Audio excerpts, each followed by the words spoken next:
今天咱们聊一聊教宗方济各。开始之前呢，我想先对已故教宗表达我的敬意跟哀悼。不过呢，为了保持独立思考，这个视频里面我可能不大会遵循逝者为大的传统，而是想尝试深入剖析一下他这一生有哪些光辉的时刻，又有哪些挥之不去的争议。所以呢，如果您是虔诚的天主教徒，或者对于教宗怀有特别深厚的感情，我建议您先考虑一下还要不要继续看下去，免得心里会不舒服。我并没有对教宗有任何不敬的意识，不过想先感谢一下大家的理解。你看教宗他是第一个来自于南美的教宗，第一个耶稣会的教宗，他也是第一个选了方济各这个名字的教宗。这个名字象征着什么呢？象征贫穷、和平、关爱万物。镜头前呢，他拥抱那些面容有缺损的人，他亲吻囚犯的脚，他自己住在简朴的宾馆里面，开着一辆二手车，看起来真的是一个完美的邻家爷爷，穷人的教宗，对不对？但是等等这位在媒体镜头面前看起来总是打破常规、充满慈悲的长者，这真的是他本来的样子吗？或者说，这副慈悲的面孔其实本身就是一件精心打磨出来的工具，是为了服务某种更高尚的目标吗？如果说慈悲本身成了一种可以运用的战略资源，那它的慈悲性，那它的纯粹性恐怕就得打上一个问号了。那接下来的话，我不打算重复那些大家已经从各种媒体上听腻了的这个赞美之词，我也没有兴趣搞任何人身攻击。咱们今天就试着用一把锋利的手术刀，剥开一层一层的媒体的包装，看一看这位在信仰和权力、理想和现实之间行走的复杂人物——赫尔豪·马里奥·贝尔格里奥，也就是我们后来大家都熟知的教宗方济各。他到底是谁？他那看起来总是暖暖的笑容背后，要藏着多少冷静的盘算呢？故事得从这个布宜诺斯艾利斯说起。1936年，他出生在一个意大利的移民家庭，家里有5个孩子，父亲是铁路会计，母亲是家庭主妇，是一个非常典型的工薪阶层的背景。据说正是这样的出身塑造了教宗对于底层人民的同情心。当然了，这基本上是官方叙事的一个标准说法。年轻的时候呢，他学过化学，甚至还在食品厂打过工。后来得了一场严重的肺炎，切掉了一部分的肺叶。然后呢，他自己说听到了神的召唤。人生的转折点嘛，总是得要有一点点戏剧性的故事。之后呢，他选择加入了耶稣会。说到这个耶稣会他以这个治学严谨、纪律森严出名，而且呢，历史上在玩弄政治权谋方面是有一点点心得的，所以他这个选择本身就蛮有意思的。他在智利学习了人文学科，在布宜诺斯艾利斯拿了一个哲学的学位，还教过文学跟心理学。所有这些经历毫无疑问都磨练了他对于人性的洞察力，或者说是掌控力。36岁那年，年纪轻轻，他就当上了阿根廷耶稣会的这个省会长。那个可是在1973到1979年，正好是阿根廷历史上最黑暗、最血腥的肮脏战争时期，军政府当权，那个时候的阿根廷简直是人间地狱。他那个时候的领导风格又是什么样的呢？据说是非常的严厉，但是也有魅力，而且特别恪守正统。不过呢，这个也引起了内部的一些矛盾。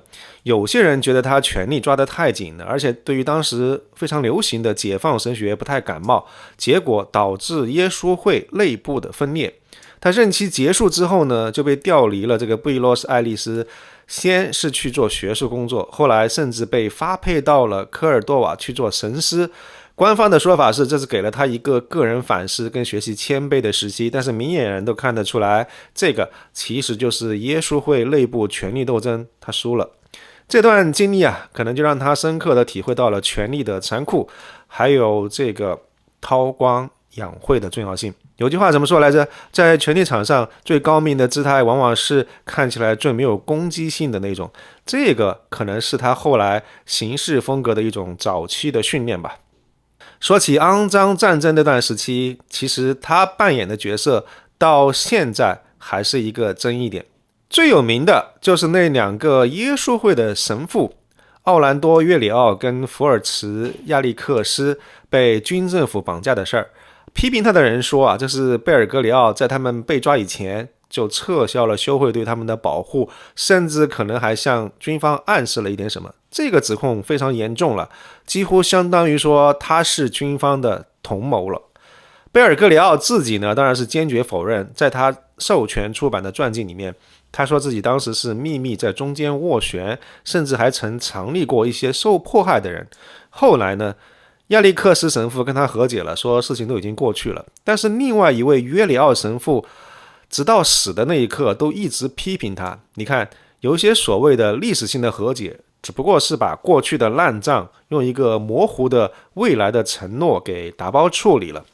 咱们是该问还是不该问？这种和解背后到底还藏着什么呢？真相到底怎么样？其实可能永远都埋在历史的迷雾里，没有人知晓了。但是有意思的是，诺贝尔和平奖得主、人权活动家佩雷斯·埃斯基维尔有过这么一个评价，他说：“我不认为贝尔格里奥是独裁统治的同谋，但是我相信，在最困难的时候，他缺乏加入我们为人权斗争的勇气。”缺乏勇气，还是说这是一种更为审慎的策略，优先考虑的是整个机构在非常时期的生存呢？确实啊，在那个年代，阿根廷教会的主流都是倾向于避免公开跟军政府对着干的。贝尔格里奥他选择了低调，在幕后运作的方式，这样一种务实的策略，后来被很多人批评是道德上的怯懦，但是也有可能确实在私底下是保护了一些人的。那这段经历毫无疑问在他心里刻下了对于极端意识形态的警惕，以及和解或者说避免公开冲突这样一种个人的偏好。这样一些特点呢，在他后来当上教宗之后，我们其实能够反复的看到。权力的路啊，总是峰回路转。时间快进到1992年，他回到了布宜诺斯艾利斯，当上了辅理主教。到了1998年，又升任总主教。这个时候呢，他开始塑造我们后来非常熟悉的那个形象——贫民窟主教。他不住豪华的官邸，不要专车，就住在普通的公寓里面，自己做饭，出门挤公交、坐地铁。他经常深入贫民窟，拥抱穷人，支持那些在毒品和暴力当中挣扎的社区神父。他说：“我的人民是贫穷的，我也是他们中的一员。”听起来很感人，对不对？但是我们换一个角度想一想，这种姿态除了他个人的信念之外，难道就没有战略价值吗？在一个贫富差距巨大、老百姓普遍不信任精英阶层的这个国家，跟底层站在一起，这个可是积累道德资本、赢得民意支持的最有效的方法。2001年，阿根廷经济崩溃的时候，他成了道德的标杆。他抨击腐败和不公正，他呼吁大家团结。后来他当选枢机主教的时候，还让人们把准备来罗马祝贺他的机票钱都捐给穷人。这样一些举动，毫无疑问都为他赢得了巨大的声望。他和阿根廷政界的关系啊，那真的是一门艺术。他批评过基斯雷尔夫妇，我们这里说的是阿根廷前总统内斯托尔·基斯雷尔跟他的妻子后来的总统克里斯蒂娜。教宗批评过基斯雷尔夫妇的政策，被看作是碍事的道德良心。在同性婚姻合法化这个问题上，他立场坚决的反对，结果被左派政府描绘成了反动派。不过有意思的是，等他当上教宗之后，总统克里斯蒂娜又反过来称赞他是更为人性化教会的面孔。后来呢，面对中右翼的马克里总统，他又显得特别冷淡。有一次会面仅仅只持续了短短22分钟，这个被很多人解读，他自己一直说自己是超越党派的，但是他的行动总是能够精准的让某些人觉得舒服，又让另外一些人觉得难受。这个难道不是一种非常高明的政治平衡术吗？说到这里，我们就不得不提一个绕不开的话题啊，在他担任布宜诺斯艾利斯总主教期间，阿根廷教会也爆出了这个神职人员性侵的丑闻。批评的声音说，贝尔格里奥书记在处理这些案子的时候表现得相当，怎么说呢？相当的谨慎，甚至可以说是迟缓跟沉默。最典型的例子就是明星神父胡里奥·格拉西，这个人因为猥亵男童被定了罪，但是在长达多年的上诉期间一直逍遥法外。贝尔格里奥早年还曾经称赞过格拉西做的这个慈善工作。更麻烦的是啊，阿根廷主教团后来还委托搞了一个所谓的影子调查，试图去质疑对格拉西的有罪判决。这种做法呢，在很多人看来简直是在干预司法。你看，机构的自我保护本能就像物理定律一样，总是优先于个体的正义。这个案子好像再一次印证了这一点。一直到大概2012年左右，贝尔格里奥才开始推行更严格的规定，要求神职人员必须向民事当局报告性侵指控。人权组织就批评他说，这是随着时间的推移逐渐加强了决心，但是多年来并没有采取果断的行动来保护儿童。他的行为其实跟当时大多数主教并没有什么两样。这样一种谨慎，或者说迟钝，或者说是沉默，到底是为了保护教会的形象呢，还是真的缺乏决断力？这段历史也为他后来当上教宗以后处理全球性的性侵危机埋下了一个伏笔。所以你看，在2013年本笃16世非常戏剧性的退位以后，摆在枢机主教们面前的贝尔格里奥到底是一个什么样的人呢？他既有耶稣会士那种严谨的知识训练跟纪律性，又表现出一种非传统的深入基层的牧灵风格。他能跟穷人打成一片，也能在教会管理上展现出铁腕。比如说，他曾经解雇过一个拒绝给未婚妈妈的孩子施洗的神父，还斥责他缺乏慈悲。他来自边缘地带的拉丁美洲，远离梵蒂冈权力中心的那些是是非非，这个本身其实是一种优势。当时的教会可以说是丑闻缠身，信徒不断流失，急需改革，需要新的活力。据说贝尔格里奥他在选举前的发言就特别强调了精神上的革新，以及教会要走向世界的伤口。他似乎正好满足了枢机主教们的需求，一个既能够带来改变，又不至于把传统全盘颠覆掉的一个比较安全的人选。他选了方济各这个名字，这本身就是一个充满了象征意义的品牌宣言。他拒绝穿上传统的这个红斗篷，说是狂欢节已经结束了。他不住在教宗的宫殿里面，而是选择住在宾馆，每一个细节都在精心构建一个不一样的教宗形象。这种姿态到底是真的发自内心的谦卑呢，还是一种非常高明的形象管理策略？或许两者都有吧。但是不管怎么说，一个全新的教宗时代，或者说一场全新的表演，就这么开始了。到了社交媒体时代，教宗形象的塑造又到了新的高度，有了新的舞台。方济各绝对是这方面的高手，他的推特账号有好几千万粉丝，用很多种语言发布非常简短的、充满智慧和温情的语录。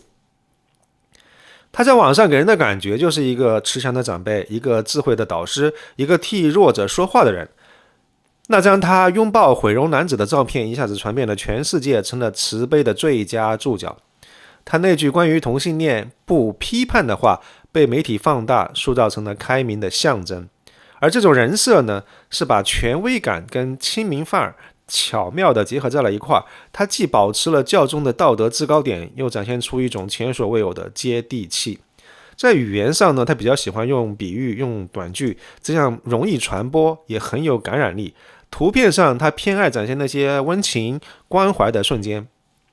那问题来了，网上的这个方济各跟现实中那个在权力走廊里运筹帷幄的贝尔格里奥，他们是同一个人吗？网络上的形象是不是经过了精心的过滤和编排？那些引发争议的决策，那些模棱两可的表态，那些对于批评者声音的沉默，在社交媒体上往往就被温暖的笑容跟慈悲的语录给掩盖过去了。这个可能是当代政治传播的一种常态吧。重要的不是你实际上做了什么，而是你让人们相信你是什么样的人。方济各跟他的这个团队很显然非常懂这个，他们成功的把一个复杂的、充满矛盾的个体塑造成了一个容易被理解、广受欢迎的品牌。如果你也觉得这其中的味道有点不太那么对劲的话，可以在评论区告诉我您嗅到了什么不一样的东西。先别急着感动或者生气我们来拆解一下这步棋背后的得失利弊，让我们来看看几个关键的时刻，看看这位慈悲的教宗在现实政治这块硬邦邦的磐石面前是怎么样操作的。比如说2018年梵蒂冈和北京就主教任命问题达成了一个临时性的而且内容保密的协议。方济各政府那边说这是为了中国天主教徒好，是为了教会的合一，听起来的确是很高尚，对不对？但代价是什么呢？代价就是牺牲了那些几十年来一直忠于罗马、受尽打压的地下教会的利益。香港的荣休主教陈日君书记，这位90多岁的老人家就痛斥这个是出卖，是把羊群交给了狼。方济各和他的国务卿帕罗林可能觉得跟中国对话是唯一现实的选择，是两害相权取其轻不能够完全否认这一点。为了避免中国教会的彻底分裂，为了获得某种程度上的官方认可，他们选了这一条充满了争议的路。但说实话，有时候所谓的对话不过是弱者想要对强者进行现状管理时找的一个体面的说法罢了。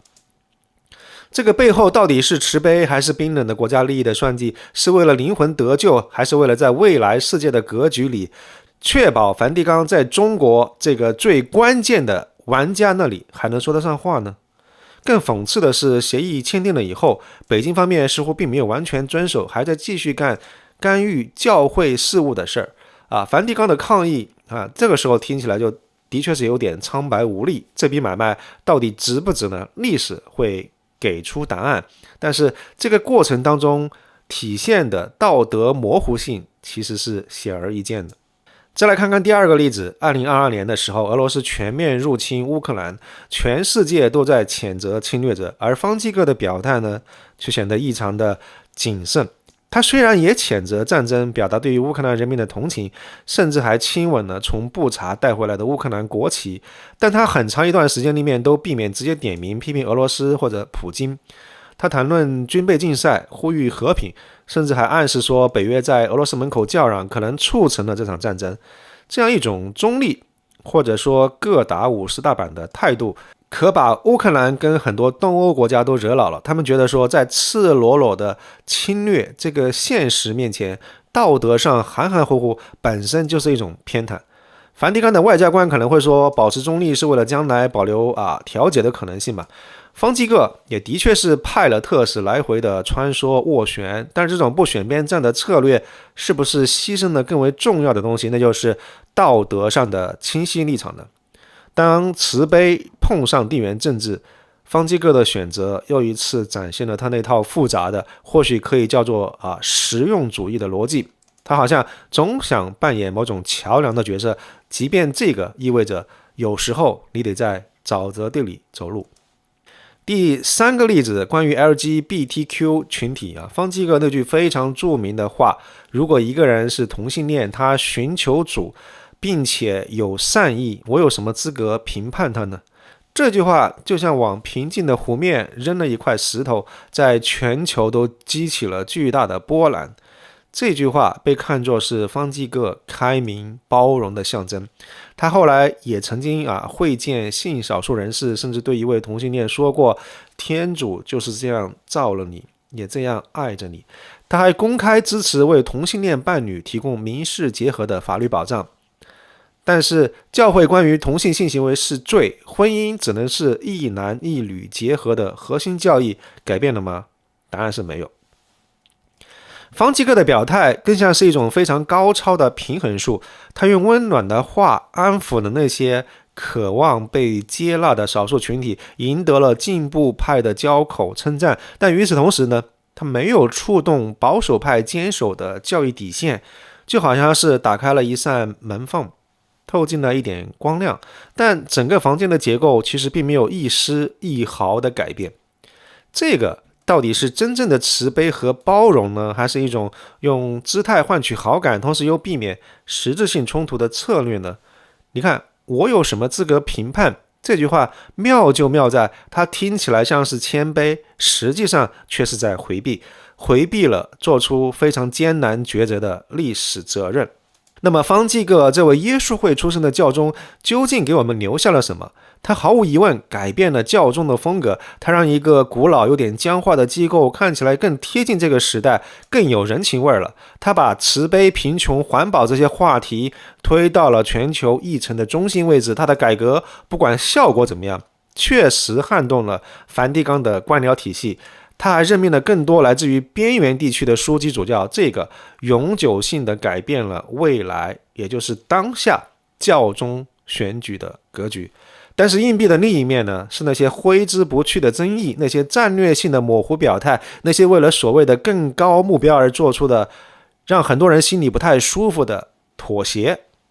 他处理性侵危机的迟缓跟反复，暴露了机构自我保护的那些顽固逻辑。他对华政策的实用主义，让所谓的普世价值在国家利益面前显得那么的苍白无力。他在重大的地缘政治冲突当中采取的中立立场，挑战了人们对于一个道德领袖、对于一个宗教领袖的期待。他对那些敏感社会议题的温柔一小刀，更像是高明的政治手腕，而不是彻底的革新。